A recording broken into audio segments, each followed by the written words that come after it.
ચલો બાળકો, તો હવે આપણે શરૂઆત કરી દઈએ તો કે ઉદાહરણના દાખલા. બરાબર, ગયા લેક્ચરમાં આપણે શું જોયું હતું તો કે થિયરીઓ આપણે કમ્પ્લીટ કરી હતી ચેપ્ટર નંબર 7ની. તો હવે જોઈ લઈએ ઉદાહરણના દાખલા. હવે ઉદાહરણના દાખલા શરૂ કરતા પહેલા થોડી ટિપ્સ ધ્યાનમાં રાખી લેજો. રકમમાં જ્યારે પણ તમને એવું કહે કે એસી પ્રાપ્તિ સ્થાનનો વોલ્ટેજ, તો એ હંમેશા તમારે કયો સમજવાનો? VRMS સમજવાનું. બરાબર, તમને જ્યારે પણ એવું કહે કે એસી પ્રાપ્તિ સ્થાનનો વોલ્ટેજ, તો એ તમારે શું સમજવાનો? એનો VRMS વોલ્ટેજ જ સમજવાનો. એનું કારણ છે કેમ કે તમે જ્યારે કોઈ ગેલ્વેનોમીટર અથવા વોલ્ટમીટર કે અથવા એ મીટર વડે જે બી કોઈ પ્રવાહ કે વોલ્ટેજ માપો છો, તો એ મીટર છે ને તમને સીધું RMS વેલ્યુમાં કન્વર્ટ કરીને આપે. બરાબર છે. બીજી વસ્તુ, તો જો તમે મહત્તમ પ્રવાહ શોધવો હોય તો હંમેશા ઓહમનું ઇક્વેશન I = V/R છે ને, તો એના પ્રમાણે મહત્તમ પ્રવાહ હોય તો વોલ્ટેજ પણ કેવો લેવાનો? મહત્તમ. અને છેદમાં શું લેવાનો? ખબર? ઇમ્પિડન્સ લેવાનો. જો તમે પ્રવાહનું RMS વેલ્યુ શોધવા માંગતા હોય તો વોલ્ટેજ કેવો લેવાનો? RMS જ લેવાનો. તો VRMS છેદમાં Z.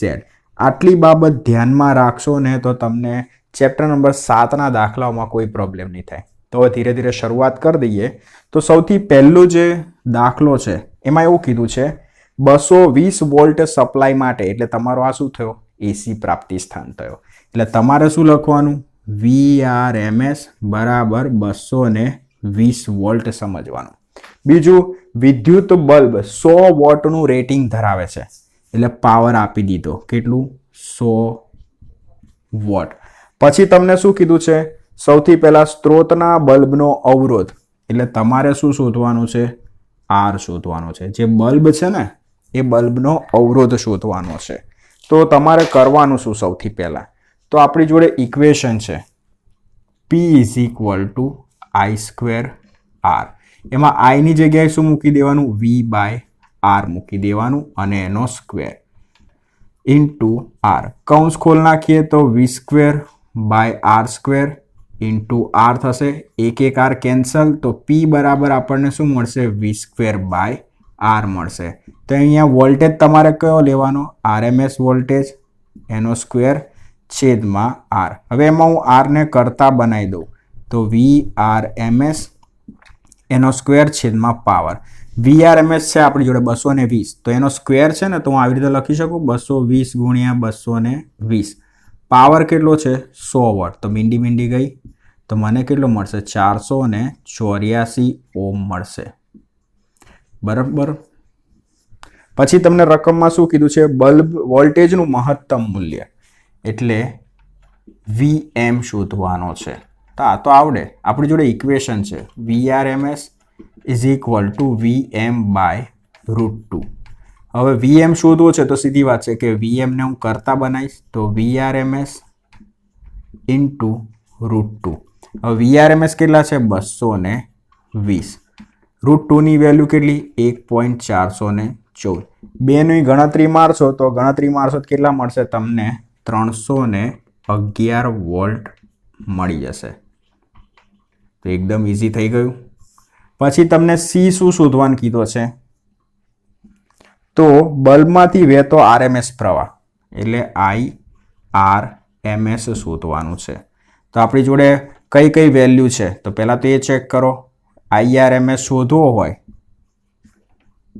બરાબર છે, તો મારે પ્રવાહની RMS વેલ્યુ શોધવી હોય તો આપણી જોડે ઇક્વેશન છે P = VI. હવે એમાં P = VRMS × IRMS cos phi. આ ઇક્વેશન આપણે વાપરીએ. તમને યાદ હશે આ ફેઝર પાવર ફેક્ટર વાળા ટોપિકની અંદર આ ઇક્વેશન આવ્યું હતું. હવે માત્ર R ધરાવતો પરિપથ છે, તો ત્યાં કળા તફાવત શું હોય? 0. એટલે phi બરાબર તમારે શું લેવાનું? 0 લેવાનું. તો P = VRMS × IRMS. phi ની જગ્યાએ હું 0 મૂકું તો cos 0 ની વેલ્યુ શું થાય? 1. હવે આમાં હું IRMS ને કરતા બનાવું = P/VRMS. પાવરની વેલ્યુ કેટલી છે? 100. VRMS આપણી જોડે 220 છે, એટલે તમને IRMS કેટલા મળશે?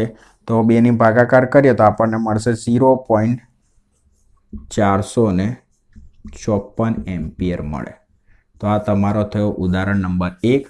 જોઈ લઈએ હવે ઉદાહરણ નંબર 2. તો બીજાની અંદર એવું કીધું છે કે 25 મિલી હેનરીના એક શુદ્ધ ઇન્ડક્ટરને 220 વોલ્ટના સ્ત્રોત સાથે જોડેલ છે. જો સ્ત્રોતની આવૃત્તિ 50 હર્ટ્ઝ હોય તો ઇન્ડક્ટિવ રિએક્ટન્સ અને પરિપથનો RMS પ્રવાહ શોધો. તમને ઇન્ડક્ટન્સ આપી દીધું છે L બરાબર 25 મિલી હેનરી. મિલી એટલે 10⁻³ થયું. હવે તમને કેટલો સ્ત્રોત વોલ્ટેજ આપેલો છે? 220. તો VRMS બરાબર 220 વોલ્ટ. પછી આવૃત્તિ આપી દીધી છે F બરાબર 50 હર્ટ્ઝ. તમારે ઇન્ડક્ટિવ રિએક્ટન્સ XL શોધવાનું છે અને પછી પરિપથનો RMS પ્રવાહ શોધવાનો છે. સૌથી પહેલા આપણે શું શોધીશું? XL શોધીશું, એટલે કે ઇન્ડક્ટિવ રિએક્ટન્સ.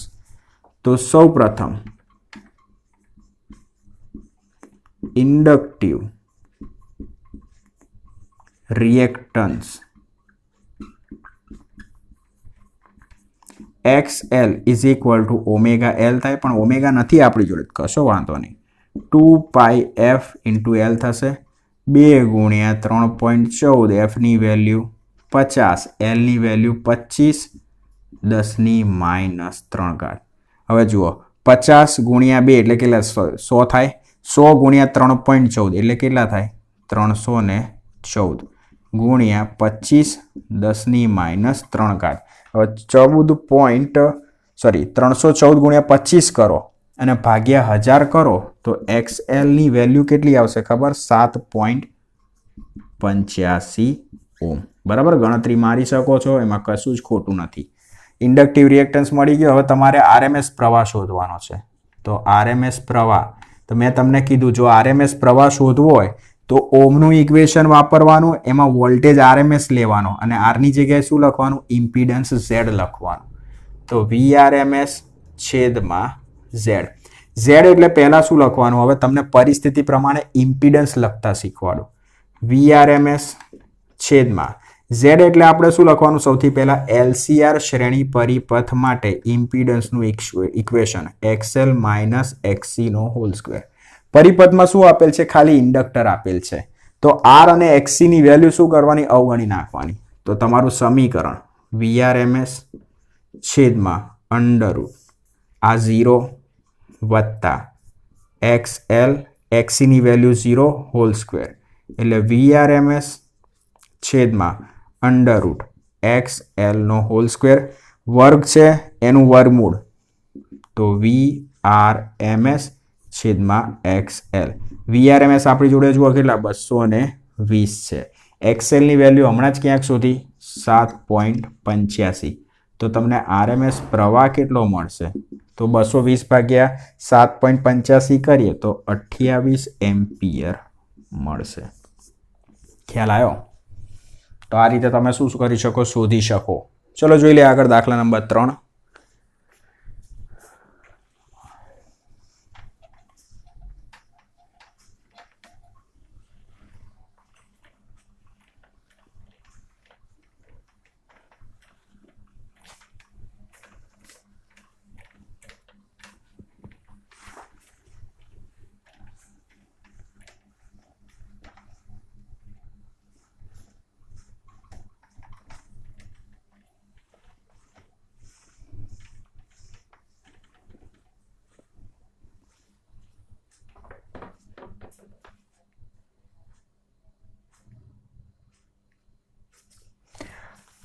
હવે જે દાખલા નંબર 3 છે તો SQ છે, તો તમારે જસ્ટ ખાલી વાંચી લેવો. તો જોઈ લઈએ દાખલા નંબર 4.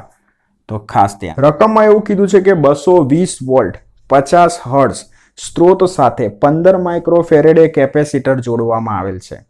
પરિપથમાં કેપેસિટિવ રિએક્ટન્સ અને પ્રવાહનું RMS અને મહત્તમ મૂલ્ય શોધવાનું. તમારે કેપેસિટિવ રિએક્ટન્સ XC શોધવાનો, મહત્તમ પ્રવાહ IM, RMS પ્રવાહ IRMS શોધવાનું. પછી એવું કીધું છે કે જો આવૃત્તિને બમણી કરવામાં આવે તો કેપેસિટિવ રિએક્ટન્સ અને પ્રવાહના મૂલ્યો પર શું અસર થશે. સૌથી પહેલા જે વેલ્યુ આપી છે લખી નાખીએ. તો VRMS is equal two 220 volt. પછી આવૃત્તિ આપેલી છે 50 હર્ટ્ઝ. કેપેસિટન્સ આપેલું છે તમને, હા, 15 માઇક્રોફેરાડ એટલે 15 × 10⁻6 ફેરાડે. તમારે શું શોધવાનું છે? XC શોધવાનું છે, IM શોધવાનો છે, IRMS પણ શોધવાનો છે. બરાબર. સૌથી પહેલા આપણે XC શોધીએ, કેપેસિટિવ રિએક્ટન્સ. તો જુઓ, કેપેસિટિવ રિએક્ટન્સ. તો XC બરાબર શું થાય? 1/ωc થાય. ઓમેગાની જગ્યાએ મૂકી દો 2πf × c. બધી વેલ્યુ મૂકીએ તો 2 × 3.14 × f ની વેલ્યુ 50, c ની વેલ્યુ કેટલી છે? 15 × 10⁻6. બરાબર છે. તો 3.14 × 50 દુ 100 એટલે 314 × 15 10⁻6. 1/314 ભાગ્યા 15 ગુણ્યા 10⁻6 કરશો તો તમને XC બરાબર શું મળશે? 212 ઓમ મળશે. હવે XL આ બધા શું કહેવાય? પ્રકારના અવરોધ જ કહેવાય. એટલે તમારે શું કરવાનું? પાછળ એકમ આવશે ઓમ. પછી તમારે શું શોધવાનું છે? RMS પ્રવાહ શોધવાનું છે. તો કશો વાંધો નહીં. તો IRMS is equal to VRMS by Z. Basic equation આ. હવે Z ની જગ્યાએ હું શું વાપરીશ? તો જુઓ, VRMS છેદમાં √R² વત્તા XL માઇનસ XC નો હોલ સ્ક્વેર. પરિપથ કયો છે? માત્ર C ધરાવતો. તો R અને XL ની વેલ્યુ છે જ નહીં એવું તમારે સમજવાનું. તો VRMS છેદમાં √XC નો સ્ક્વેર થશે એટલે VRMS છેદમાં XC. VRMS છે જુઓ આપણી જોડે 220 વોલ્ટ. XC ની વેલ્યુ 212. તો આપણી જોડે IRMS કેટલો થશે? તો તમને ખ્યાલ આવી જવો જોઈએ. 220 ભાગ્યા 212 કરો એટલે આપણને કેટલા મળશે? 1.037 એમ્પિયર. બરાબર છે. ચલો રાઉન્ડ ઓફ કરીએ તો 7 છે પાછળ એકી સંખ્યા, તો આગળ તમે એક ઉમેરી શકો તો 1.04 એમ્પિયર. પછી મહત્તમ પ્રવાહ શોધવાનું છે. તો હવે IRMS is equal to IM by √2. IM ને કરતા બનાવી દો is equal to IRMS into √2. IRMS છે આપણી જોડે 1.04. √2 ની વેલ્યુ 1.414. ગણતરી મારશો તો મહત્તમ પ્રવાહ કેટલો મળશે આપણને? 1.47 એમ્પિયર. ચલો આ પણ પૂરું. પણ આમાં છેલ્લે તમને એક પ્રશ્ન કરેલો છે કે આવૃત્તિ બમણી કરવામાં આવે તો કેપેસિટિવ રિએક્ટન્સ અને પ્રવાહના મૂલ્યમાં શું ફેર થાય? તો સૌથી પહેલા XC અને આવૃત્તિ વચ્ચેનો સંબંધ મેળવીએ. તો XC બરાબર શું થાય? ωc. XC બરાબર ઓમેગાની જગ્યાએ મૂકી દે 2πf × c. હવે તમે જુઓ 2π અને c અચળ લઈ લો તો XC ચલે છે 1/f. તમે વિચારો કે આવૃત્તિ હું ડબલ કરું તો કેપેસિટિવ રિએક્ટન્સ શું થશે? બમણું થશે. XC અને આવૃત્તિ બંને વ્યસ્ત પ્રમાણમાં. જો આવૃત્તિ હું બમણી કરું તો XC શું થાય? અડધું થઈ જાય. અહીં આવૃત્તિ બમણી કરતા XC નું મૂલ્ય અડધું થાય. બરાબર. પણ તમારે તો XC અને પ્રવાહની વાત કરવી છે ને, તો જુઓ I is equal two V/XC. V અચળ લઈ લઈએ તો I ચલે છે 1/XC થશે. XC અને I કેવા થયા? વ્યસ્ત પ્રમાણમાં. હવે જો XC નું મૂલ્ય અડધું થાય, XC નું મૂલ્ય અડધું થાય તો પ્રવાહ શું થાય? બમણો થાય. હવે XC નું મૂલ્ય અડધું થતા પ્રવાહ બમણો થાય. તો આના ઉપરથી શું ખ્યાલ આવ્યો કે આવૃત્તિ